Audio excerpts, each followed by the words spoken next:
We're going to begin with the state of emergency in Virginia and the search for people following devastating flooding. More than 100 homes were damaged. The rushing water ripped some houses off their foundations.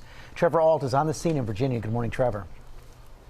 George, good morning. This is really a catastrophic amount of debris. I mean, all that water rushing down the creek, down the mountain. You see a bridge that's been ripped apart, and look at the remnants. Smashed car after smashed car. We saw power lines that were torn apart, too. In fact, look up on the side of this house. This car was smashed up against it, too. And this morning now, there are people that officials still have not heard from.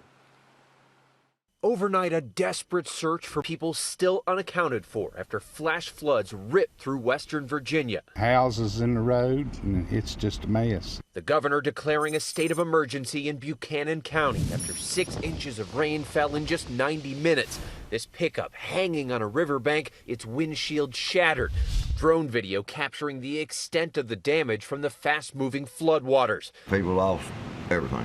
At least 100 homes suffering severe damage, many lines of communication knocked offline. We were stranded in the house. The water kept coming up. First responders say accessing homes in the remote area has been a struggle for search and rescue teams. And in Maryland, winds taking down trees, knocking them onto cars and power lines. I don't know if it was lightning striking or wind, but it just was down, and the electrical lines were down, and there's a fire on the fence. Homes knocked right off their foundations. I was sleeping there earlier today. I could have died. Charlotte, North Carolina, heavy rain triggering flash floods in several counties. Well, in Ohio, violent storms ripping through the Toledo area.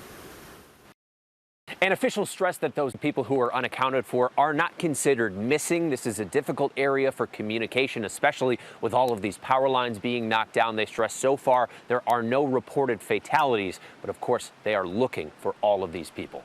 George. Trevor Ault, thanks very much. Let's go straight to you, Ginger. Where is this headed? So one of the main factors in this is that it was in Appalachia and it was a stalled front, meaning it is moving super slowly. So it's not headed very far very quickly. Let's start with where we were talking about here. It's right along that state line of West Virginia and Southwest Virginia. There's the stalled front and how it was positioned when this happened.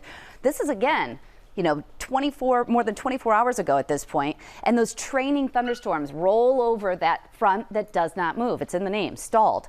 What's happening now is this thing's going to push to the south. Virginia, you will be good to go. You're going to have plenty of dry air to clear out, but Amy will talk about where it's moving next and who's got all that heat that is in part fueling these storms.